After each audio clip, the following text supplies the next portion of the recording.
Cultural Revolution. As most of you know, I'm Professor Ala Ferrer, Director of Plaques and in the History Department at NYU. We are most pleased tonight to introduce you to Marial Iglesias, Professor of History and Philosophy at the University of Havana. Marial, who holds graduate degrees in both philosophy and history from the University of Moscow and the University of Havana, has also been visiting professor of history at the École des Hautes Études en Sciences Sociales, forgive my French, and visiting researcher at the university, you're going to have to forgive my Catalan on this one, Jaume Primero in Castellón, Valencia, Spain. Professor Iglesias is the author of the book Las Metáforas del Cambio en la Vida Cotidiana, Cuba, 1898-1902, published in Havana in 2003. The book, which analyzes daily life and political culture in Cuba in the extended moment of the transition from Spanish rule to U.S. occupation, was the winner of numerous prizes and distinctions, including a prize for the essay genre from the UNIAC, the National Union of Writers and Artists of Cuba. It won the 2004 annual prize awarded jointly by the Cuban Academy of Sciences and the Instituto Cubano del Libro to the best book published nationwide. And it also won the 2006 Clarence Herring Prize, awarded by the American Historical Association for the most outstanding book in Latin American history, published by a Latin American during the preceding 5 years. Since the publication of that book, Marial has been at work on several new projects, one of which she is conducting with Enrique Lopez Mesa at the Centro de Estudios Martianos in Havana. It's a social and cultural history of José Martí in New York, a study which analyzes how the circulation of intellectuals and the experience of exile shaped his understandings of Cuba's national history and its possible futures. Another project will examine the transformations of the first years of the Cuban Revolution of 1959 through the lens of cultural and visual history. And finally, she is at work on a project on the living memory of the Haitian Revolution in Cuba. And it is from this project that she will present work today. The paper she'll give tonight traces a family of planters from colonial Haiti, or Saint-Domingue, as they resettled in eastern Cuba at the turn of the 19th century.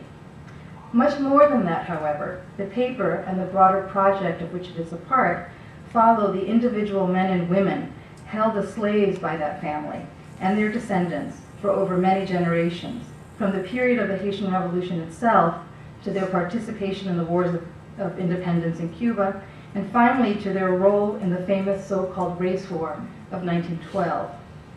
Throughout, she examines the creation, the maintenance, and the reformulation of a living rather than an abstract memory of the Haitian Revolution in Cuba. In many ways, as coordinator of this series and the course to which it is linked, I would have loved to have been able to start us off in September with this visit and this paper. But reality and pragmatism often outweigh our most earnest intellectual desires. Ending the series with the Haitian Revolution, which I see on the contrary as the essential starting point for any discussion of modern Cuban history, allowed us to wait out two governments at seemingly endless odds with one another as they took their time working out exit permissions and entry visas.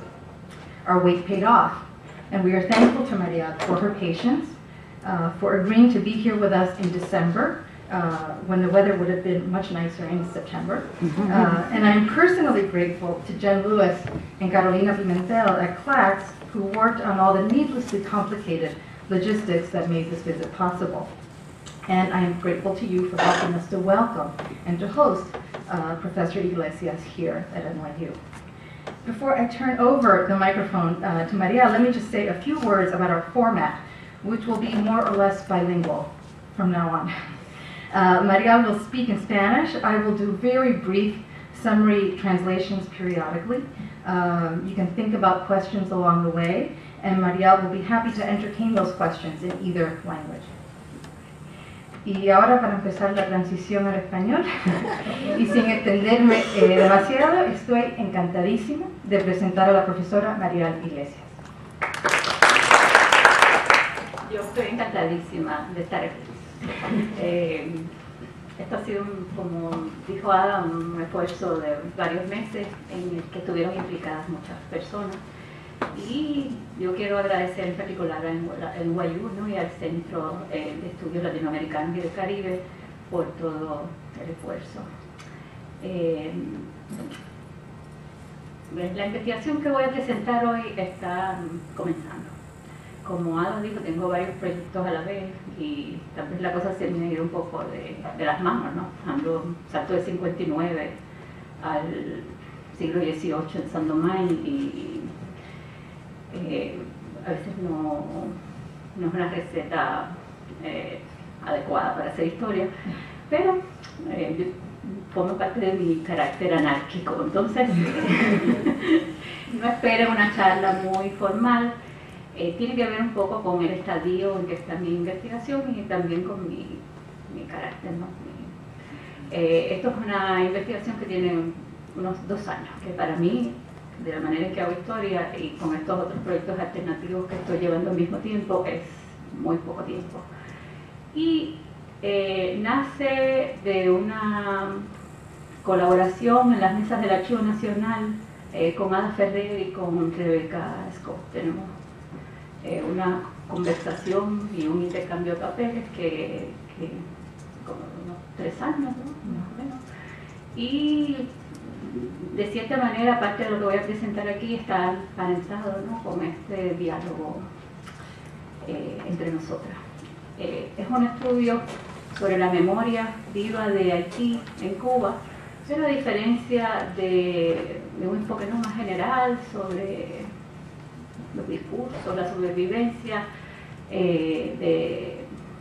discursiva, ¿no? Del acontecimiento, yo decidí hacer un poco de microhistoria, un poco también inspirada por Rebecca Scott, y intentar trazar el paso, ¿no? Del recuerdo en 3 generaciones de personas en Cuba. Es un siglo, más o menos, un siglo y un poquito más de historia de Cuba, pero visto a través de la historia de una familia de plantadores de San Domingo que se asientan en Cuba en 1803, en la zona del oriente de Cuba, y es la historia de los cafetales de la familia, pero sobre todo la historia de sus esclavos. Entonces, de cierta manera, por una parte es un estudio de memoria, y por la otra es también una especie de estudio de la esclavitud y de la posemancipación y del complejo acceso a la ciudadanía por parte de estas personas. Son 3 generaciones y voy a ayudarme en la presentación con imágenes un poco para compensar mi capacidad de hablar en inglés. Just a quick summary. The project she's presenting, as I said, has to do with the living memory of the Haitian Revolution over 3 generations. Rather than deal with this in a kind of general way about discourses of Haiti, she chose to engage in a kind of micro-historical work following one family from San Domingue who came to eastern Cuba, established coffee plantations. But she will focus mostly on following the people that family held as slaves and their descendants. So it becomes, in effect, also a history of kind of a long 19th century of Cuban history as a history of slavery and of emancipation and of access to citizenship. La historia empieza en el momento en que esta familia abandona un pequeño pueblo del sur de Haití, Jeremías en español, que es uno de los últimos reductos de los colonos blancos. A diferencia de las áreas del norte, donde la revolución comenzó 10 años antes, la ocupación inglesa en Jeremías en 1793, que se extendió hasta 1798, impidió que, por ejemplo, el decreto de emancipación de la esclavitud funcionase, ¿no? Para la zona. Y estos colonos franceses, que yo tengo igual todas unas pistas sobre quiénes eran ellos en San Domingo, pero todavía no, sobre todo no he conseguido los recursos porque cuando uno se sale un poco de las líneas de la historia nacional y hace historia desde Cuba, ¿no? Pues no he podido mirar archivos coloniales franceses o ni siquiera los papeles de las notarías de ese pueblo, que afortunadamente se conservan aquí en Estados Unidos en la Universidad de Gainesville. Pero bueno, hay un catálogo digital y mirando un poco los registros del catálogo de la papelería que se conserva en Gainesville y en algunos sitios de genealogía, pues más o menos tengo una idea de estos colonos. Son Jean Despain es un comerciante de Bordeaux que a la altura de 1740 está viviendo en Saint-Domingue, se establece en el Le Cap, y tengo la sospecha de que tenían en Le Cap plantaciones de azúcar, pero no la confirmación. Y su hijo, o sea, tienen varios hijos, pero los protagonistas de mi historia son dos, Pierre o Pedro y Jean Despain o Despaine, y lo voy a decir en español porque es como las personas con ese apellido, que hay bastantes personas en Cuba, casi todas negras o mulatas, se autorreconocen como Despaine. Literalmente quiere decir de España.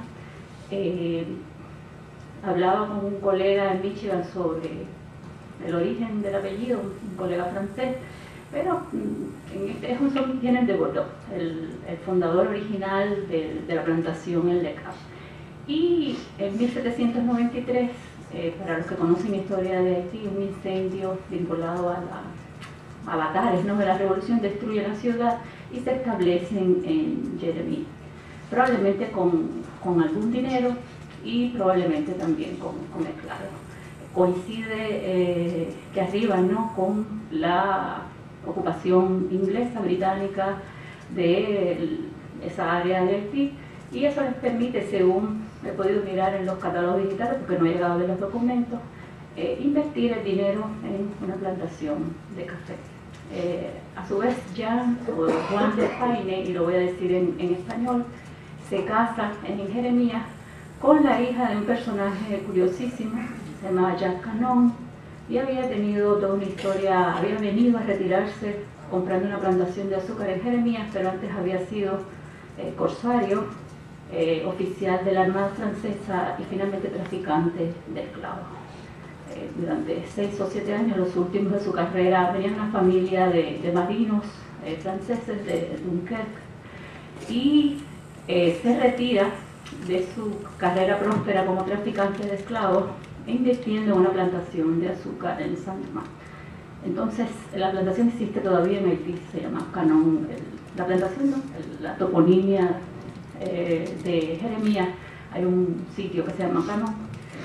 Y finalmente, yo no puedo hacer historia de Haití, ni solamente tengo pistas sin evidencias documentales. Espero por conseguir, ¿no?, en algún momento echar la historia hacia atrás. Pero mi historia, esta que voy a narrar hoy, empieza en 1803, cuando el arribo, ¿no?, de la revolución, bandas de esclavos convertidos en soldados se acercan a Jeremías. Ya los ingleses han abandonado la ciudad, y probablemente es el último de los episodios trágicos de la revolución de Haití, y provoca un éxodo de varios cientos de personas, y miles de hecho, porque no solo están llegando de Jeremías, sino de toda la costa sur. Es el último punto en el que los colonos blancos se han ido arrinconando. Yo les decía a unos colegas que lo más parecido que he visto sería el Mariel, ¿no?, muchos barcos, personas en barcos remando hacia otro punto, y esto colapsa la ciudad de Santiago de Cuba. Vimos, yo creo que con Ada y Rebeca, y en el Archivo Nacional hay una enorme papelería, porque el miedo genera papeles, y el miedo del contagio de Haití, el terror, ¿no?, que sienten las autoridades coloniales españolas, que estas personas traigan, a pesar de que son los que están huyendo, o sea, no precisamente los más revolucionarios, pero de todas maneras aumenten con su presencia física, ¿no?, la expansión de las ideas en las que se soporta, ¿no?, todo el proceso de la revolución de Haití, genera obsesión de papeles, y hay cientos de documentos vinculados al momento de la llegada. Entonces esta investigación tiene un punto muy bien documentado en La Habana y en Sevilla, que es en la Ribazón está en 1802, 1803, sobre todo en el verano, los primeros meses del otoño, aunque en Cuba no hay otoño, y en San Domingo tampoco, de 1803. Y después sigo, ¿verdad? Perdón. I wasn't exposing too much. The family that she's following are the Despagne, Despagne, and they begin in Bordeaux, a family of merchants that settles in Saint-Domingue in Le Cap in 1740. She believes they owned sugar plantations there. They become involved through a collaboration with someone named Canon in the slave trade and in Corsair activity. And so that's the beginning of the family that she's been able to work with. They have slaves in Le Cap. When Le Cap is burned by the insurgents, they move to the south, to Jérémie. Jérémie was at that point held by the British, so slave emancipation had not happened there. So in some sense, they're able to preserve their slaves in Jérémie. In 1803, as Jérémie is surrounded by the forces of Dessalines and other leaders, they head to Cuba in a massive exodus in which thousands of people arrived in Santiago de Cuba in several months. And so the project begins really in that moment of that arrival, which is very well documented, as she says, because fear generates paper, and there was a lot of paper generated by that arrival.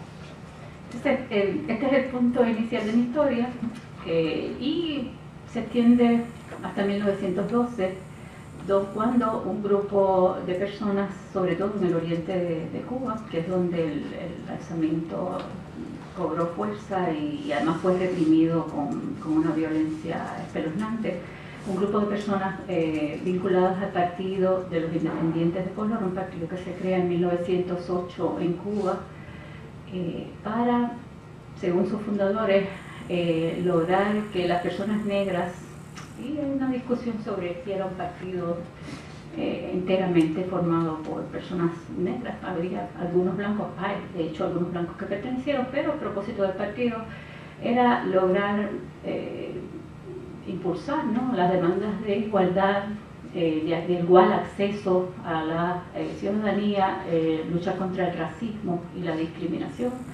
Y el partido fue, yo no puedo hacer la historia también del partido, brevemente fue fundado en 1908 y prohibido en 1909 con un juicio en 1910 de sus fundadores, y en 1912 estos líderes, ¿no?, del partido vuelven a la carga y se alzan en lo que fue un gesto mayormente simbólico. En mi versión, ¿no?, y en la versión aceptada, ellos esperaban usar el alzamiento como un gesto para presionar al gobierno de José Miguel Gómez que reconociese el partido que había sido además prohibido por un acuerdo de la Cámara. La historia termina aquí porque, en mi interpretación, obviamente cuando estas personas negras se alzan, el fantasma de la revolución de Haití, que ha acompañado, ¿no?, la historia de Cuba a lo largo de todo el siglo XIX, cada vez que hubo un conato de sublevación de esclavos, que un grupo de personas negras se reunieron intentando hacer valer, ¿no?, sus derechos, despertaba el temor de que algo como Haití ocurriera en Cuba. Y entonces, en el 12, obviamente todas estas imágenes y todos estos temores renacen, pero en mi interpretación no solo había paranoia blanca, ¿no?, con esta especie de revival de la memoria de Haití, sino una conexión que yo estoy intentando establecer, ¿no?, con esta historia de 3 generaciones de personas, porque si se mira en un mapa, la zona de los alzamientos en el oriente de Cuba coincide más o menos exactamente con el área de las plantaciones de propietarios franceses de esclavos, y haciendo una especie de prosopografía, ¿no?, intentando hacer historias de estas personas que se alzan en 1912, yo he encontrado una conexión bastante clara, muchos apellidos franceses, esclavos de plantaciones, de colonos franceses, que arribaron, ¿no?, a inicios del siglo XIX de Saint-Domingue, y incluso uno de los principales líderes, de los dos principales líderes, Pedro Ibonet, es exactamente hijo de un colono, o sea, el descendiente de un colono francés con una mujer negra descendiente de esclavos. Entonces voy a pasar a mis imágenes, pues si no, no voy a llegar nunca. Y esto que pongo aquí es probablemente uno de los intentos tempranos de memorialización del incidente en el 12. Esto en 1913, es un documento del Archivo Nacional, de un fondo que se llama Museo Nacional. Voy a mostrar documentos, sobre todo porque esto es una especie, estoy mostrando qué estoy haciendo en la investigación, porque yo no tengo todavía resultados conclusivos. Y esto es una proclama ensangrentada, el sobre, como pueden decir, no creo que se puede leer, ¿no? Dice reliquia de la revolución racista, que tenía justo Despain o Despaine en su bolsillo. Aquí hay una inversión de la calificación, o sea, los racistas son los negros que intentando agruparse políticamente ponen en peligro la estabilidad de la República cubana. Entonces alguien metió en un sobre una proclama ensangrentada que tenía justo Despaine, que era una persona negra, oficial del Ejército Libertador, y que lo matan en junio de 1912 en un cafetal.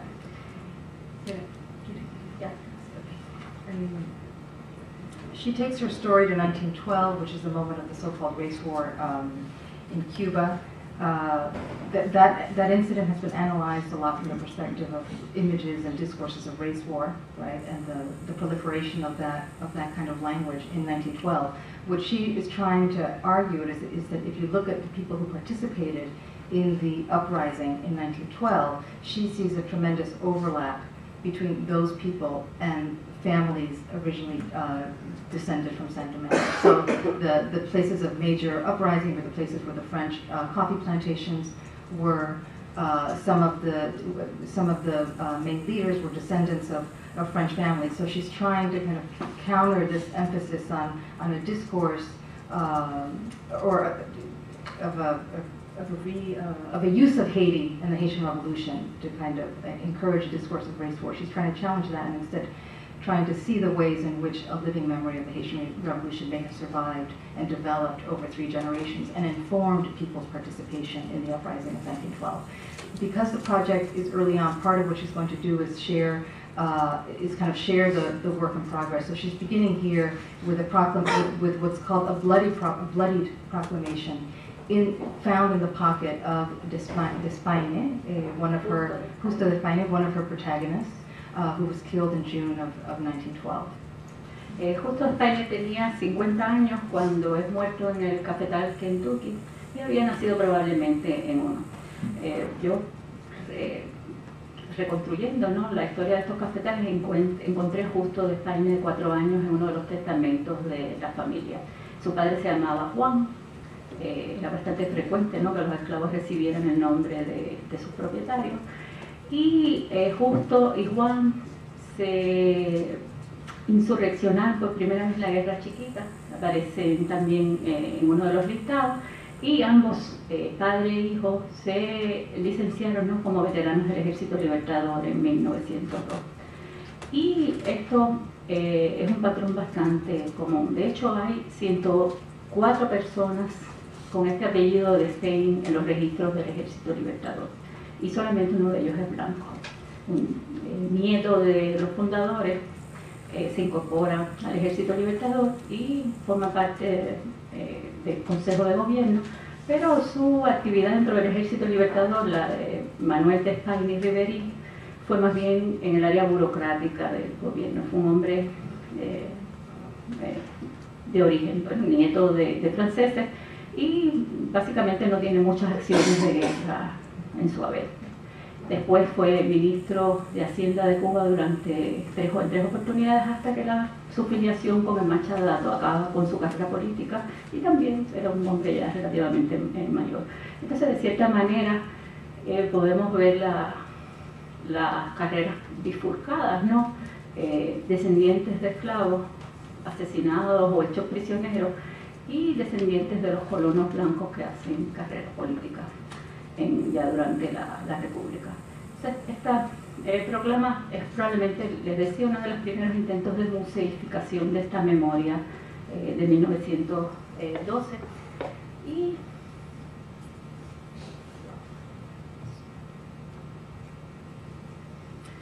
esto un poco que vuelvo al principio, son los mapas de la parte francesa de Saint-Domingue. Y no sé si puedo apuntar Jeremías, está aquí, en la zona costera. Sí. Can you see the puerto?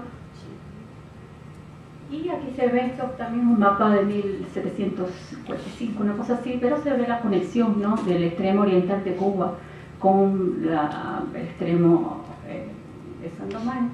Y es un poco que el escenario, ¿no?, este tráfico de personas en el momento de los últimos, ¿no?, capítulos de la Revolución de Haití. Esta es la zona del oriente de Cuba donde estos plantadores franceses se asientan. El mapa no es muy bueno. Y esto justamente cerca de Cobre, donde los de Speine fundan su un emporio de cafetales. Inicialmente en 1804, el primer terreno que compran no es ahí, es en Dos Bocas, y aparecen ya en un registro de propietarios como unos 25 esclavos en 1804. Yo hablaba con Ada y con otros colegas sobre la posibilidad de que esos esclavos hubieran sido traídos directamente de Saint-Domingue y hubieran sido testigos personales, ¿no?, vivenciales de lo que ahí ocurrió. Pero la historia ahora de Santiago de Cuba un poco me quitó la esperanza, ¿no?, optimista de tener protagonistas de primera mano. Y también la misma papelería. De hecho, se trató de impedir que hombres mayores de 13 años entrasen a la isla. Se estableció una especie de cordón sanitario en el puerto de Santiago y si bien algunas personas lograron introducir sus esclavos, pero estos esclavos eran vistos como contaminados, ¿no?, por las ideas políticas de Haití, y sistemáticamente se intentaba expulsarlos. Este es un documento un poco que hablando del temor y del contagio. Es una prohibición de que los prisioneros hablen de la revolución en Francia. Hay documentos parecidos también. Se ha prohibido mencionar lo que estaba ocurriendo en Francia y en Saint-Domingue, en las colonias españolas. Y esto también son documentos, son los controles barco por barco y persona por persona que se llevan en la época sobre la entrada de los exiliados. Viene un informe del capitán del Morro de Santiago de Cuba haciendo un conteo de personas que están entrando de Jeremías. Y aunque yo no he encontrado el documento que testifique, ¿no?, la entrada de Jean y de Pierre de Spain, pues más o menos sería una cosa como esta, ¿no? Esto también es un documento. Esta es la expulsión de las personas negras. Están entrando en un barco y el capitán, en este caso no es capitán, es Prudencio Casamayor, un colono francés que hacía de traductor y de ayudante, llega un poco antes a Cuba y se vuelve una especie de intérprete, ¿no?, entre los intereses de los colonos franceses ya asentados y los que están arribando y las autoridades españolas. Es una especie de memorándum de la expulsión de las personas negras que están entrando. Esto de aquí aparecen mis primeros protagonistas, ¿no?, porque curiosamente las primeras evidencias de la identidad de estos esclavos aparecen en los testamentos, donde están listados junto con los bueyes o junto con los aperos del cafetal. Este es el primer testamento que he encontrado, pero todavía hay un archivo profundo en Santiago de Cuba donde están las notarías de esta familia, inscrito los registros notariales. Pero esta es la muerte, el testamento que se hace la muerte de Jean o Juan de Spain, 1847, y puede verse, todavía los esclavos tienen nombres franceses, Toussaint, Jean-Louis, y aparecen, ¿no?, junto con la etnia, la edad, el precio, estos nombres franceses. La culturación en estos cafetales era en creol, y esto es otro argumento para la persistencia de la memoria. Aún en el caso de que la mayor parte de estos esclavos fuesen traídos directamente de África, bastaba con que hubiese una sola persona, ¿no?, que hubiese vivido de primera mano la revolución, y el creol hacía de lengua franca de transmisión, ¿no?, de la memoria. Todavía ya a finales del siglo XIX, 1864 hay un caso que Ada me apuntó, ¿no? Y los españoles tenían que contratar para enjuiciar sublevaciones de esclavos de estos cafetales a traductores porque los esclavos no hablaban castellano. Entonces, en mi hipótesis de esta transmisión de memoria, el creol hacía de vehículo, ¿no?, de transmisión de la memoria de Haití durante un siglo. Personas, y esto lo vamos a ver después, ¿no? Simón Despain, que es uno de mis protagonistas, cuando es hecho prisionero en el 12, el periodista que lo entrevista se ríe de su patois, ¿no?, de su español defectuoso. Just really briefly, one of the questions she's dealing with in this part of the paper is whether the slaves owned by this family had direct experience of the Haitian Revolution in Cuba. So she finds them in 1804 owning about 20-something slaves, and she asks the question, are these people who could have come directly from Saint-Domingue? And basically, at this point, it's impossible to tell. The Spanish were trying to systematically limit, not always with success, but trying to limit the entry of blacks or other people of color from Saint-Domingue. But what she believes is that by analyzing, for example, she found a will in which the property of the plantation is detailed in the 1840s, and you see slaves with French names, named Toussaint, and other things. She points out the common use of Creole language among slaves well into the 19th century, even as late as the 1860s. Esto es un plano de los cafetales de la familia para 1860 y tanto. No está fechado, pero por los nombres más o menos se puede saber, ¿no? La fecha ya han muerto los dos, Jean y Pierre, o sea, Pedro y Juan Despain, y los hijos reparten lo que eran dos grandes extensiones de tierra en cafetales que siguen siendo bastante extensos. El plano no permite medirlo, pero tendrían 10, 12 caballerías cada uno. Para esta época, entre los dos hermanos, los descendientes de los hermanos tendrían esclavizadas casi unas 400 personas en esa zona. La zona es la zona del cobre y es una zona perfecta además para hacer historia social. Este lugar de este asentamiento había sido durante un siglo y medio, estaba vinculado, ¿no?, a una historia de la explotación de las minas del cobre. Hay un libro publicado de María Elena Díaz, donde habla de esclavos que son esclavos del rey, que durante un siglo y medio luchan por su emancipación, incluso usando recursos legales, logran enviar un emisario a España, de modo que la zona tiene toda una historia anterior de reivindicación, ¿no?, de derechos de personas esclavas que luchan por su emancipación, y además era una de las zonas de los grandes asentamientos de palenques de cimarrones. De hecho, una especie de estatua que sería el equivalente del soldado desconocido, ¿no?, el cimarrón desconocido, está en la Loma de la Cruz, que era uno de los palenques más importantes de la zona, y está cerca de este enclave de los cafetales.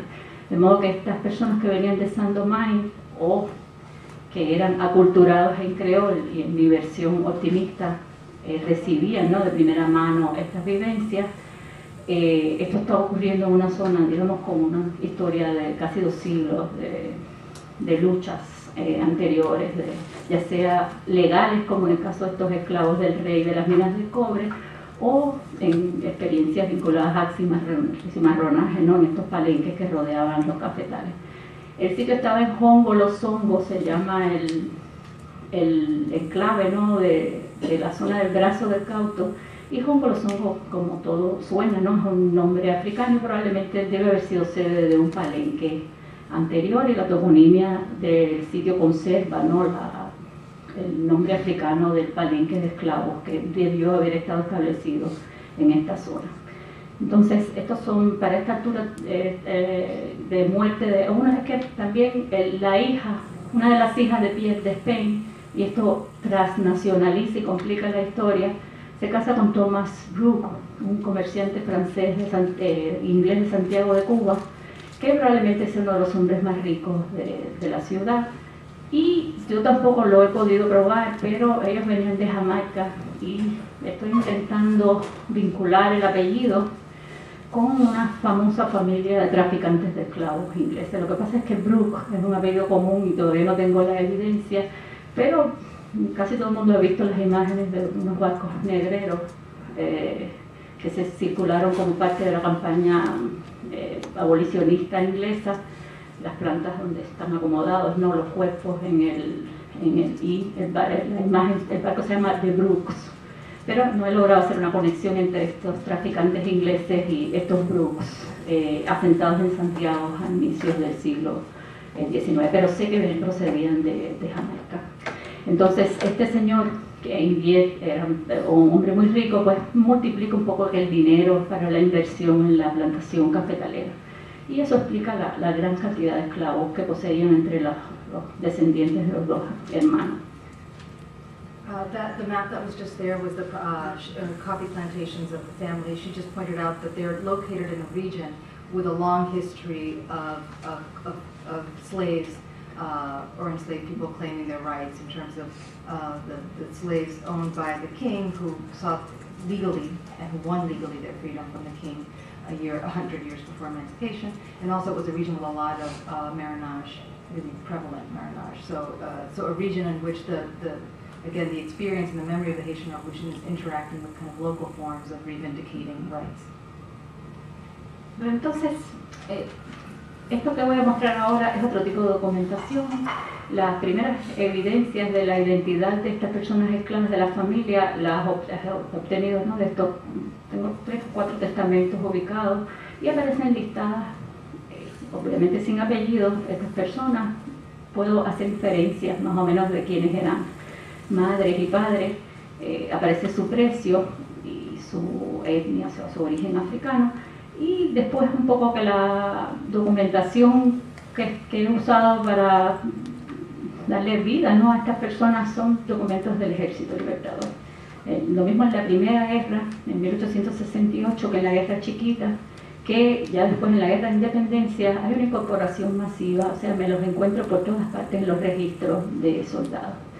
A la altura de 1860 y tanto, la segunda generación de colonos de San Domingo habían logrado, ¿no?, recuperar su riqueza como propietarios de esclavos, y sin embargo la guerra los persigue, ¿no?, nuevamente, y en 1868 la guerra arrasa con los cafetales, y las tropas del Ejército Libertador liberan por lo menos una parte de los esclavos, aunque la rama de la familia vinculada a los Brooks ya estaba abandonando debido a la baja de los precios del café en la competencia con el café de Brasil.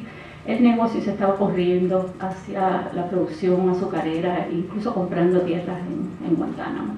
Esa es parte de los Spain, propiedad del ala de la familia vinculada con los Brooks, fueron vendidos probablemente hacia el occidente de Cuba, pero una parte de estas personas probablemente se independizaron en esta primera oleada, ¿no?, de la guerra del 68, y ya aparecen en el registro como soldados. Este documento ya es de la Segunda Guerra y es un despacho, ¿no?, de grado de subteniente de Siriaco de España o de Spain, y yo he tratado, en los registros aparecen, está firmado por Antonio Maceo, pero en los registros militares aparecen más o menos algunos datos como nombre de la madre, y he encontrado a Siriaco, su madre se llamaba Eloísa, y he podido seguir a Siriaco y Eloísa en los testamentos anteriores. Entonces, nació esclavo y en un punto, probablemente vinculado en la Primera Guerra de Independencia, obtuvo su emancipación. Estos son los registros militares, son una fuente excelente, es un fondo que existe en el Archivo Nacional del Licenciamiento del Ejército Libertador. Está más o menos, los papeles son planillas, donde estas personas consignaban sus datos y sus méritos en la guerra para obtener su certificado de oficial del Ejército Libertador. Pero es una fuente excelente para hacer historia de la post-emancipación, porque se consigna el lugar de nacimiento, ocupación, al grado de alfabetismo, si eran solteros o casados, y yo he podido acceder a los datos de estos ciento y tantos de Spain, oficiales del Ejército Libertador, y aunque todavía no lo he podido trabajar lo suficiente, pero es una muy buena fuente. La mayor parte de estos hombres todavía en 1902 conservaban los patrones de su origen proveniente de la esclavitud. Eran solteros a pesar de tener una edad madura. Casi todos eran analfabetos y casi todos seguían viviendo en Hongolosongo o en las zonas colindantes a la zona de los cafetales. Entonces, este es uno de estos soldados, Miguel Despén, que a pesar de que consigna que era veterano de la guerra anterior, que había sido herido de bala en ella, y enumera profusamente su historial de guerra, no obtiene el grado que está tratando de reclamar porque faltaban las evidencias de los grados. Y esto es una de las cosas que probablemente está asociada a la insatisfacción que estos veteranos tienen, incluso cuando se alzan en 1912. El proceso de licenciamiento del ejército fue difícil para hombres analfabetos que, si bien habían estado todo el tiempo en la guerra, entre otras cosas porque la guerra se les destapó en el patio de la casa. Esta zona del oriente de Cuba es la zona gestacional de los procesos de independencia. Al final, el analfabetismo, la complejidad de todo este proceso de papeles, ¿no?, hace, y la discriminación obviamente, y el clasismo, si se le puede llamar así, que estas personas salgan heridos en su honor y su dignidad, porque este licenciamiento no solo daba dinero, sino también un título que decía que el soldado fulano de tal era merecedor del honor y el respeto de sus conciudadanos. Y para alguien que proviene de la esclavitud, uno puede comprender que esto es un papel sumamente importante. Entonces el proceso fue largo y doloroso, y muchos de estos veteranos no tuvieron los grados correspondientes con los méritos que en la guerra. In this part of the paper, she talked about descendants of this Despine family. She found about 104 of them in the final War of Independence. All but one were men of color. She said this earlier, but I'll include it now, there was a bifurcation in the kinds of careers they had. The one white, Despine, ended up with a very kind of bureaucratic political career, not much battle experience. The other 103 were black men, many of them directly descended from slavery, who did participate. Now she traces them through the three wars, and then in this case she's showing a document that's one of many created after the end of the war, when veterans are basically being mustered out and can get are turning in arms for payment or to be included in the electoral rolls. And what she's saying is that this in this particular case, a single man, black, he's asking for the recognition of his rank from earlier, but there's no proof that he has a rank, and she's saying this is very common among not just the Despine but other black veterans. The paper itself becomes really important because it says that the bearer of the paper has the right to the respect and honor of the nation. Esto ya se está acercando al punto final, y que es el punto en que hay 34 personas en las causas de los juicios de 1912 alzados, aparecen como reos, ¿no?, y enjuiciados como participantes del alzamiento de 1912. Y esto que voy a mostrar aquí es un poco también la muy rápida asociación que se hace prácticamente desde el primer día de la sublevación con la memoria de Haití. Esta es la cobertura de la prensa. Esto sale, los anuncios de ese mismo periódico unos días antes, ¿no? Porque van a haber imágenes racistas, muy racistas. Yo comentaba, yo no había trabajado de cerca, ¿no?, este acontecimiento, solamente había leído de segunda mano lo que se había publicado, y yo no esperaba encontrar en un país que tiene un mito, ¿no?, de igualdad racial, donde no hay una línea de color muy marcada, estas imágenes con esta violencia, ¿no?, visual. Pero mirando un poco, estos anuncios unos días antes prácticamente de la cobertura del alzamiento, y un poco el racismo en la vida de todos los días, ¿no?, que prepara las condiciones para este otro tipo de racismo. Esto es uno de los editoriales del periódico, donde en los primeros días, y aparecen los líderes de la sublevación disfrazados de generales haitianos. Esto es uno de los clichés, ¿no?, también se apoyaban, por ejemplo, Pedro Ibonet, como les dije, era nieto de un colono procedente de Saint-Domingue y hablaba francés fluyentemente. Yo comentaba con Ada que estoy tratando de encontrar vínculos entre estas personas. Habían estado en Haití, ambos, Pedro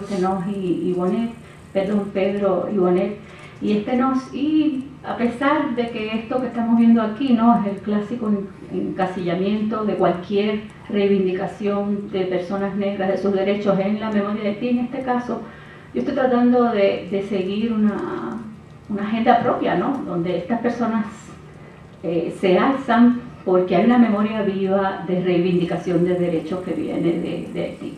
Pero esto, por otra parte, se acompaña, ¿no?, de este encasillamiento racista.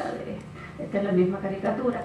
Si ven la plana del periódico, están todos los estereotipos. Hay una mujer blanca que ha sido supuestamente violada, unos cafetales propiedades de franceses, en este caso el Olimpo, que han sido destruidos y 3 blancos asesinados.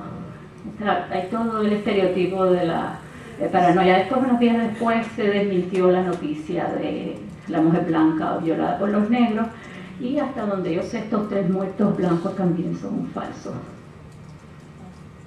Esta es más o menos la misma caricatura. Y esta es una igual caricaturización de Pedro Ibonet, del cabecilla, igual como general haitiano. Y si leen, no creo que se pueda leer, pero el texto de la caricatura dice: aquí tienen a Ibonet, trigueño cubo-francés y jefe rebelde que es quien pone a Cuba en un brete. Luce su uniforme haitiano de su rango y jerarquía y piensa ser cualquier día mariscal afrocubano. Esto de afrocubano es un término poco frecuente, después Fernando Ortiz lo canoniza, ¿no? Pero en esta época tiene connotación racista. Esto igual muestra del racismo descarnado de la prensa de la época. Son 2 soldados blancos jugando fútbol con las cabezas de Ibonet. Esto es una postal. Una postal que circuló en Cuba, se vendió, circuló en Cuba, es la autopsia de Estenos. Ambos fueron asesinados sin juicio, como una buena parte de estas personas que se alzaron en 1912. Hay un cálculo de unas 3.000 personas muertas. Hay hipótesis de que la cifra es exagerada, que tiene que ver con la campaña también racista, ¿no?, y sensacionalista, pero de todas maneras, a lo mejor no fueron 3.000, pero se suspendieron las garantías constitucionales y muchísimas personas negras fueron asesinadas solamente por el color de su piel. La mayor parte de los muertos del 12 no eran soldados, sino sencillamente personas negras de color que estaban en las zonas del alzamiento. Y esta es la autopsia de uno de los jefes de Estenos, y lo han disparado por detrás, tiene los sesos derramados sobre la mesa, y esto es una postal. Yo lamento no haber retratado el anverso, pero el único género parecido que yo he visto a esto son las postales de linchamiento que también circularon en el sur de Estados Unidos. Entonces yo no esperaba encontrar esto en la historia de mi país. When she turned to work on, this is the final part of the broader project, which has to do with the uprising in 1912, and she says that when she began working with those documents, she was not prepared to encounter these really kind of violent visual examples of racism.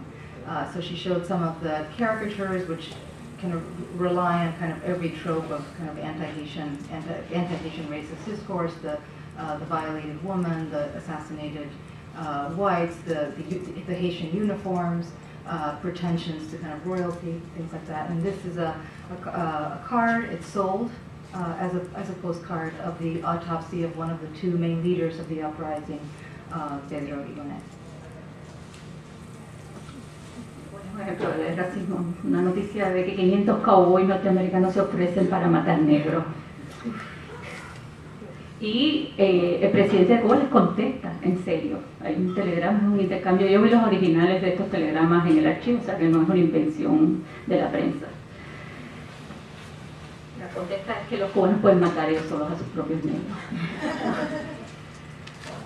Y esto es Simón Despein. Simón Despein es uno de los esclavos de la familia que tiene probablemente una de las historias más largas, ¿no?, de insurrección. Él es veterano de la Primera Guerra de Independencia, veterano también de la Guerra Chiquita, veterano de la Guerra del 95, y se alza como 85 años tenía, más o menos, las fechas de los esclavos nunca son muy exactas, pero en 1912. Entonces un poco su categoría, ¿no?, de reo nos los trae. Esta fotografía es excepcional. Yo no esperaba encontrar una fotografía de estas personas analfabetas del mundo provenientes, ¿no?, del mundo de la esclavitud, pero su conversión en reo, ¿no?, de la causa del 12 le da celebridad. Y aquí aparecen, él hace una especie de historias de sus méritos en la guerra. Sin embargo, el periodista lo presenta como un hombre mayor, senil, un poco tonto, que no sabe qué hace cuando está allí en el 12. E incluso se refiere a su acento ridículo en español, en patuá, es lo que dice exactamente el periódico. Pero yo miré su expediente del Ejército Libertador y realmente tiene un expediente enorme de méritos y también una historia de falta de reconocimiento. Hay varias cartas dirigidas a Máximo Gómez del Ejército Libertador. Él era analfabeto, usaba personas que escribían por él, reclamando que a pesar de que era veterano de todas las guerras de independencia, solamente se había licenciado como comandante, mientras que otras personas con muchos menos méritos en la guerra habían obtenido sus grados. Entonces, su historia personal apunta a esta visión que un poco detrás o sea, no solo hay una memoria de Haití, sino una insatisfacción con el proceso de licenciamiento en la historia, ¿no?, que está detrás del alzamiento del 12. This is one of her protagonists, Simón de España, who was a veteran of 3 wars that participated in the uprising in 1912. He was interviewed after the uprising, but presented by the journalist as kind of a lost, senile soul. She went and found his file as a veteran of that war, and it was a kind of long file with a lot of merits. He had actually claimed or asked to have his rank, asked to have promotions, right? Asked to be promoted in rank several times on the basis of his merits. Ended up only as a commander, when many people who'd done less ended up with higher ranks. So in some sense, what she's stressing here in 1912 is this history of past reivindication of rights, claiming of rights on the basis of participation in the wars of independence, and that kind of and that combined with a memory of the Haitian Revolution. Es curioso, pero su sitio donde se hace en 1912 es Hongolosongo, o sea, un siglo después de la fundación de estos cafetales. Este hombre todavía vive en la zona de Hongolosongo. Esto es otro de la sección del periódico que se llamaba Galería de Rebeldes, y precisamente es lo que decía, ¿no? Su condición de reo los convierte en figuras públicas y de cierta manera nos permite acceder a su imagen. Este es Anton Marchi, esclavo de un cafetal colindante de la zona, descendiente de una familia emparentada con el médico de Napoleón en Santa Elena. Es toda una historia, y ambos, Despeigny y Anton Marchi, son prisioneros hechos prisioneros el mismo día. Y aquí en la noticia igual Anton Marchi y Despeigny aparecen mencionados, ¿no?, como cabecillas que están por entregarse, y también es un poco la evidencia del racismo. Hay una campaña, infección de peste bubónica que ocurre, ¿no?, en paralelo con la guerra del 12, y hay una especie de lo que dice el texto de la caricatura es que la persona negra debe hacerle un favor a la patria autocontaminándose con peste bubónica e incorporándose a las tropas del 12. Y estas son mujeres que me faltan, o sea, es una historia básicamente de hombres lo que he hecho hasta aquí, porque no tengo documentación. He trabajado básicamente con documentación, sobre todo para este último periodo del ejército, o listados de votantes que también eran hombres. Y sin embargo estas mujeres están encausadas en el 12 y hay 2 personas de apellido Despeigny acusadas del incendio de un pueblo pequeño cercano a la zona en La Maya, en Oriente, y fueron sometidas a juicio. Y aunque no tengo todavía documentación, pero espero encontrarla en los archivos de Santiago de Cuba, pero igual condición de real las vuelve, nos permite tener esta fotografía. Y estos son los protagonistas blancos, y con esto estoy terminando la historia. Esto es una de las nietas de Jean Destein, y este es Manuel Destein y Riveri, nieto también de uno de los fundadores del Emporio de Cafetales, que, como dije, fue el ministro de Hacienda hasta Machado. Y yo me reía con unos amigos que cuando uno pone hoy en Google de España, las personas célebres son los descendientes de los esclavos. Aparece un campeón nacional de pelota del equipo de Santiago de Cuba, una muchacha que es judoka, o sea, son personas deportistas descendientes de esta familia, o sea, descendientes de los esclavos de esta familia, mientras que las pistas de los descendientes blancos han desaparecido. La mayor parte se fueron a Francia después de las ruinas de los cafetales vinculados a la guerra de independencia, y en Cuba viven varias decenas, si no miles de personas con este apellido. Y yo hice un experimento de llamar por teléfono, intentando encontrar, llevar la memoria hasta el día de hoy, ¿no? Cogí la guía de teléfono y empecé a llamar a personas. Y también fue muy interesante porque yo era una situación rara, ¿no? Yo estaba llamando a alguien que no conocía, y entonces explicaba: mire, yo soy una profesora de la Universidad de La Habana que estoy haciendo una investigación sobre la familia. Y cuando mencionaba la fecha de 1912 se hacía un silencio. La gente en Cuba todavía no quiere hablar del acontecimiento, y yo sospecho que hay una memoria todavía dormida. Evidentemente mucha gente tiene que tener recuerdos, no ha pasado tanto tiempo, pero la gente no quiere hablar de eso.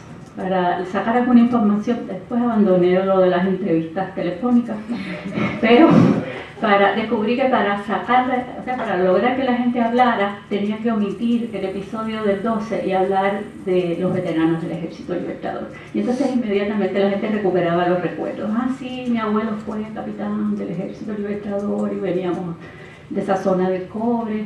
Incluso mencionaban la existencia de los cafetales, pero solamente afloró la información cuando cambié estrategia a la hora de hacer las entrevistas. Entonces, como pueden ver, esto es un proyecto en ciernes. Yo tengo una colección de documentos, 2 puntos, el inicio y el fin de la historia, bastante bien investigados, pero todavía muchísimos agujeros. Estoy cruzando fuentes, haciendo un poco de prosopografía, de genealogía. Es a su vez una historia muy micro, muy pequeña, pero como esto está en un sitio de la zona de Cuba donde ocurren todas las guerras, está, digamos, colocada en el mismo centro de esta narrativa del nacionalismo, ¿no? Las 3 guerras de independencia, una historia hermosa, ¿no?, de emancipación y post-emancipación, tan hermosa que me siento incómoda con ella, ¿no? Necesito comprar un Destein que haga algo y no me aparece. Pero todavía tengo montones de lagunas, cosas que no sé. No he podido hacer archivo a profundidad de Santiago de Cuba, y por lo tanto me faltan muchas evidencias del destino económico de los cafetales, cuando estas personas fueron vendidas o liberadas. De modo que me perdonan un poco por los agujeros, ¿no?, pero forman parte del negocio de la investigación histórica. Just that final point, she talked about doing phone interviews with the spine she just found in the phone book, and when she mentioned 1912, immediately everyone became silent and wouldn't have any memories to share. When she decided to do the interviews without mentioning 1912 and just going to the veterans of the independence wars, then people all of a sudden recuperated their memory and began talking about family memories of that participation. She says that the project is in its early phases. It is, as you can see, a kind of micro-history of this family, but because it unfolds in an area that's rich and central to kind of to Cuban national history, right? It's a place where that's the cradle of all 3 independence wars.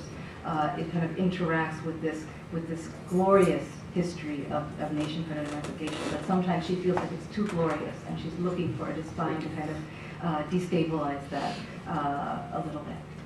So we'll take some questions, and in either language. She understands English perfectly, and I think speaks it perfectly.